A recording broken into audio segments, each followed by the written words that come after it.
Muy buenas noches, espectadores de Estado de Alarma. Estamos ya con uno de nuestros fichajes estrella para la nueva temporada, el gran historiador de nuestro país, el historiador que siempre va a contracorriente y cuya voz, ahora que algunos tratan de reescribir la historia de una ley de memoria histórica selectiva y parcial, y donde quieren tratar de culpar a todos los males de España, ¿no? Como siempre a la derecha, a los conservadores.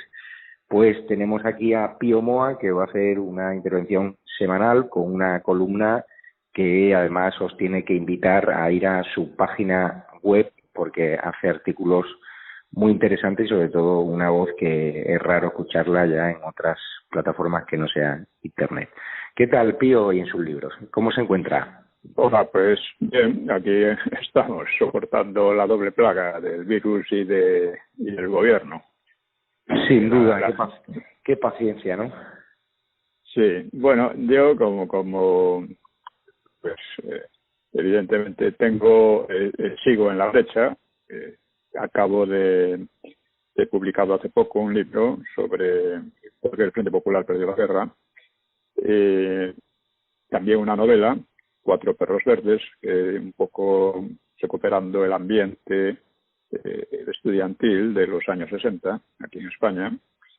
Y ahora en el otoño saldrá un libro sobre la República, un libro que espero prácticamente definitivo, ¿no? Por el tipo de fuentes que utilizo, ¿no? Que son las de los propios republicanos. Muy interesante. Los espectadores de Estado de Alarma compren esos libros del hombre que ya desmontó algunos de los mitos, ¿no? de la guerra civil. Sí, precisamente ahora tenemos otro problema. Esta gente insiste siempre en lo mismo, que es con el exilio, ¿no? La señora Calvo ha anunciado que van a hacer una gran campaña sobre el exilio y sacar una ley fraudulenta como todas las suyas, ¿no? Y en función de eso le he puesto en el blog una carta abierta que yo espero que nuestros oyentes puedan difundirla también. La pueden encontrar en el blog, ya digo, carta a la señora Calvo, carta abierta. Dice así: señora Calvo, ha dicho usted que la democracia tiene una deuda con el exilio. Esta afirmación solo revela una gran ignorancia sobre el exilio, sobre la democracia y hasta sobre las deudas. Ello resulta muy preocupante en una persona con su responsabilidad y mando sobre los españoles, por lo que probaré a aclararle algunas cuestiones elementales. Primero, el exilio se compuso de personas del Frente Popular, el cual fue una alianza de partidos sovietizantes, empezando por el PSOE, y separatistas. Ninguno de ellos democrático. El primer exilio, que en buena parte fue empujado por las tropas en retirada, porque esto no se dice, pero es así. O sea, aquellos delincuentes obligaban a la gente de los pueblos a marchar con ellos. Bueno, el primer exilio fue de 500.000 de personas. Franco advirtió que quienes no tuvieran delitos de sangre podían volver, y volvieron casi inmediatamente más de 2/3 de esa cifra y otros más posteriormente. Ya en el 39 volvieron más de 2/3, casi 3/4. La mayor parte de los intelectuales que se exiliaron lo hicieron huyendo del Frente Popular, los nacionales, y en su mayoría volvieron pronto. La minoría que permaneció en el exilio lo hizo por sus convicciones sovietizantes o separatistas, por tener delitos de sangre o, muy pocos, por simple aversión a los vencedores de la guerra. Como puede ver, la democracia no debe nada al exilio. Se ha sentimentalizado mucho el exilio, pero es un mito. Segundo, usted, con todo derecho, tiene sus opiniones sobre la guerra civil y el fascismo. Otros muchos, con el mismo derecho, tenemos opiniones distintas. Sin embargo, hay una diferencia muy importante entre ustedes y nosotros, y no solo en cuanto a la veracidad de las versiones. Ustedes intentan imponer las suyas, rehuyendo el debate libre y democrático e imponiendo leyes de tipo soviético para perseguir a los discrepantes. En otras palabras, ustedes, su gobierno y su partido no son demócratas, como no lo era el Frente Popular. La democracia, señora Calvo, exige absolutamente la libertad de opinión, expresión, investigación y cátedra que ustedes, abusando del poder, tratan de impedir. Y no es difícil saber por qué. porque saben que las versiones de su memoria, entre comillas, no podrían sostenerse en un debate serio y deben protegerse del debate. Tercero, y vamos con las deudas. Su partido las tiene inmensas, económicas y morales. Durante la guerra, el PSOE organizó el robo sistemático a particulares, al patrimonio histórico y cultural, y hasta los Montes de Piedad, donde depositaban sus alhajas las gentes humildes. Parte de esos tesoros dieron lugar a la sórdida y repugnante disputa entre sus dirigentes Prieto y Negrín en el exilio, y sirvieron para que algunos vivieran a sus anchas y otros se corrompieran. Hablando de deudas, ¿no podría el PSOE tratar de devolverlas al país o al menos reconocer públicamente sus expolios? Y la otra gran deuda moral fue con los miles de personas que, siguiendo sus políticas, asesinaron, robaron e incendiaron a mansalva, ya desde bastante antes de la guerra. Estos seguidores de su partido fueron abandonados por sus jefes, expoliadores, y cayeron en manos de los nacionales, que ciertamente no iban a premiarles con medallas. Si fueron víctimas, fue precisamente de sus líderes, con los que ustedes se identifican. En fin, señora Calvo, no estaría de más que dejaran ustedes en paz a los muertos y al exilio. Tantos años después, las memorias interesadas deberían dejar paso a la investigación y al debate intelectual. Pero ustedes se obstinan, por una parte, en impedir ese debate, en transformar la historia en memoria subjetiva y subvencionada con dinero que no es de ustedes. Y por otra parte, en utilizar la vieja sangre para reavivar los odios del pasado, de los que al parecer esperan obtener beneficios políticos. Por eso, para hacerles conscientes de sus responsabilidades, escribo esta carta. Hace poco envié al doctor Sánchez un ejemplar de mi libro ¿Por qué el Frente Popular perdió la guerra? Se lo recomiendo también a usted y al resto del gobierno. Quizá pudieran extraer de él alguna lección útil. Esta es la carta. Me gustaría que se difundiera ampliamente y de manera persistente, porque ya que ellos están con sus campañas de propaganda constantes, pues nos ofrecen también la posibilidad de hacer nuestra contrapropaganda con el lenguaje de la verdad. Y por desgracia observo que siempre hay una especie de de falta de impulso, de falta de coraje en esta labor, que es fundamental. Pues muy buena carta, muy buena columna de opinión. Síganle también a Piomo en su página web, que sí, la dirección exacta, Pío, ¿cuál es? Sí, es un blog, se llama Más España y Más Democracia, y lo encuentran en www.piomoa, todo junto, minúsculas.es. Es una, allí hablo de muchas cosas, ¿no? De cosas como esta, por supuesto, de la actualidad política, de la batalla cultural de la que tanto se habla ahora, sobre todo por parte de Cayetana, que sin embargo tiene una idea bastante equivocada de la historia de España. Le he dedicado alguna crítica, de cuestiones, por ejemplo, de la Reconquista, unas tensiones que se crearon entonces y que persisten hasta hoy, ¿no? En muchos aspectos, ¿no? Hablo del libro de Cuatro perros verdes, porque está dando lugar a muchos comentarios, y entonces es interesante porque no es solo sobre la novela, sino sobre la concepción de la novela, de la literatura y demás, ¿no? Entonces están saliendo comentarios y discusiones que son muy interesantes, porque hay que llevar adelante la batalla no solo en el terreno puramente político, a veces se cae en la política del día a día, y es siempre una política menuda, sino en la como diríamos, en la política cultural más ampliamente. Precisamente sobre esto, si tengo tiempo, le puedo leer otra pequeña entrada del blog. Sí, por supuesto. Sí. Bueno, se titula La imposible batalla cultural. Dice, cuenta Florentino Portero que en los años 80 un catedrático católico y sinceramente reformista le espetó de forma categórica esto. No se engañe, joven. La derecha española está condenada a quedarse con los desechos intelectuales de la izquierda. No da para más. Bueno, esto es una evidencia para cualquiera que haya seguido la historia político-intelectual o más ampliamente cultural de España en los últimos 40 años, ¿no?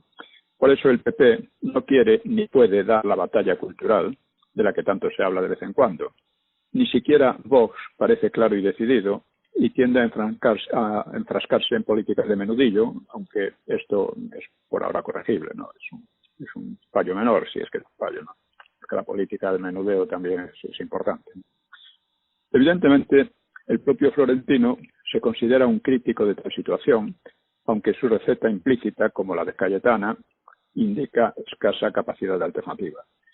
Dice Florentino: aquella sentencia del catedrático hacía referencia a la quiebra de la tradición liberal española por efecto de la guerra civil y de los 40 años de Franco, y de cómo el centro derecha emergente no era más que una agregación de altos funcionarios sin formación ideológica o histórica. Esto es verdad, pero me temo que esa tradición liberal a la que alude Florentino es, aparte de su mediocridad intelectual, pues uno de los componentes que llevó al caos republicano y a la guerra civil previo gobierno terrorista del Frente Popular, y que quienes libraron al país de aquella amenaza sovietizante y disgregadora no fueron precisamente los liberales, que por lo demás prosperaron pacíficamente en el franquismo, como hizo casi todo el mundo, salvo los comunistas, que eran los únicos que lucharon contra el régimen. Así que esa tradición liberal española merece algo de crítica, en este caso de autocrítica, si quiere salir de su inanidad. Yo me considero liberal, pero claro, estas cosas hay que decirlas también. Una inanidad, salir que es cosa por lo que se ve nada fácil. Para Portero, como para tantos otros, empezando por los liberales que hicieron la transición, el remedio a nuestros males estaría en lo que llaman Europa, con un entusiasmo acrítico, por no decir pueril, e intelectualmente improductivo. Una Europa sobre la que no han hecho nunca ningún análisis. Yo he escrito el libro Europa, una introducción a su historia, un poco para remediar esta laguna, que es un gran lago, ¿no? Porque siempre invocan a Europa de una manera mística y absolutamente ajena a la historia, ¿no? Y a las ideas. Una Europa que en concreto impone renegar de quienes salvaron a España de la disgregación y la sovietización, uniéndose en ello a los comunistas, y impone aceptar de lleno, incluso con fervor, la colonización cultural e intelectual anglosajona por el inglés y la satelización política y militar. Hasta ahora no se ha visto otra opción. Por lo visto, hay que condenar a la ignominia y saltar por encima de los 40 años más fructíferos de la historia de España en varios siglos, el franquismo. Y este programa europeísta fue aplicado tan pronto como Suárez se creyó un genio de la política y dio la patada a Torcuato Fernández Miranda, que fue el que supo muy bien cómo organizar aquello, sobre la base de la legitimidad del franquismo, de la ley a la ley. Porque lo que hicieron Suárez y sus sucesores del PP fue precisamente lo que Florentino propone: entrar en Europa y olvidar la historia y la cultura de su propio país. Bueno, esto son cosas que hay que decirlas porque nadie las dice, ¿eh? O sea, este europeísmo, sí, claro, aquella frase loca de Ortega: España es el problema y Europa la solución, que ya revela, bueno, Ortega dijo unas tonterías gigantescas. Como filósofo era importante, pero como político e historiador no valía nada, es la verdad. Por cierto. Bueno, acaba, perdona. Sí, no, decía que España no era ningún problema, tenía problemas que desembocaron en la guerra civil, por cierto. Y el resto de Europa tenía también muchísimos problemas que desembocaron en la guerra mundial, que fue muchísimo más brutal que la que nosotros sufrimos. Entre otras cosas, pero estas cosas nunca se analizan. Y entonces queda eso: Europa, lo que es Europa, que cómo se ha llegado a Europa. Europa, después de la guerra mundial, se ha convertido en un protectorado de USA, y además nosotros tenemos la enorme ventaja de que nos reconstruimos con nuestras propias fuerzas y de que no debemos nada al ejército de USA ni al ejército soviético, porque quien liberó a Europa Occidental fue el ejército de USA, pero no habría podido liberarlo sin los triunfos del ejército soviético. Nosotros no tenemos esa deuda para nada, que es una deuda moral, histórica y política gigantesca. Somos más libres y, sin embargo, estamos siempre arrodillándonos ante lo que llaman Europa. Oiga, no, Europa es una cosa muy problemática. Nosotros tenemos nuestros problemas y, por supuesto, somos parte de Europa. Eso de que entramos en Europa es una idiotez. España siempre estuvo en Europa. En fin, esto revela lo que decía aquel catedrático de que hablaba Florentino Portero. Dice que la derecha española está condenada a quedarse con los desechos intelectuales de la izquierda, no da para más, porque es una agregación de altos funcionarios sin formación ideológica o histórica. Y este es uno de los grandes problemas. Y luchar contra esto es difícil porque estamos saliendo casi de la nada. Fíjese la batalla cultural, la portada de la promoción de la serie, de la novela de Fernando Aramburu, Patria, donde equipara a las víctimas de ETA con su verdugo. No sé si lo ha visto en redes. Sí, bueno, he oído hablar de esto. Estas cosas me dan tanto asco que realmente es lo mismo que escuchar a los políticos y a la mayor parte de los periodistas. O sea, me revuelve las tripas, literalmente. Procuro no hacerlo, ¿no? Veo por encima los titulares de la prensa y ya está. Pues muchísimas gracias, don Pío Moa. Nos vemos el miércoles que viene y síganle en su página web, donde habrá entradas de blog interesantes prácticamente a diario, y compren sus libros. Así que nada, esperemos que el presidente Fake se lo haya leído. Pues muchas gracias. A ver si el doctor, a ver si el de los libros de por qué perdió la guerra con el popular se lo dediqué al doctor. Seguramente no lo habrá leído, pero bueno, es un doctor de fraude, ¿no? Un abrazo fuerte y gracias a los espectadores de Alarma. Muchas gracias, bueno, tío. Un abrazo. Hasta luego.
Lo más importante que ha sucedido en la transición. Roberto, ¿quieres que nos cierren hoy el canal también, no?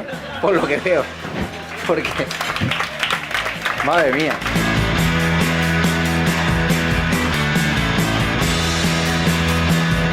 Mi obsesión, y lo digo abiertamente, es expulsar a esta gente del gobierno. Mientras que no los expulsemos, España seguirá siendo el peor país en gestionar una pandemia, el peor país en una crisis económica, el peor país. Y la única forma que tenemos de evitarlo es echar a esta gente.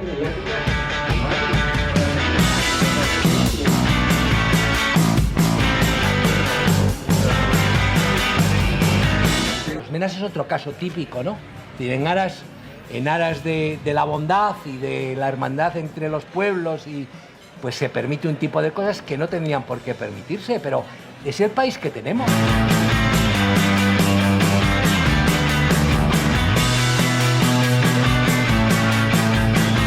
Pero no me gusta para nada muchísimas cosas que he dicho. Por eso está en estado de alarma, porque si yo solo tuviese a personas que piensan como yo, pues sería un programa muy aburrido y no construiríamos nada. Desde la diversidad y la libertad de expresión es cuando llegaremos a los consensos, si no será imposible.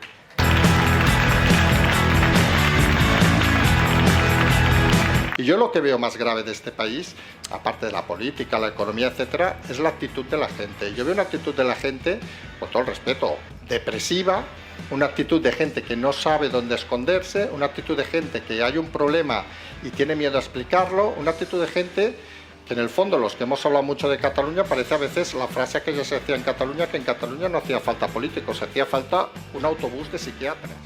¡Viva España!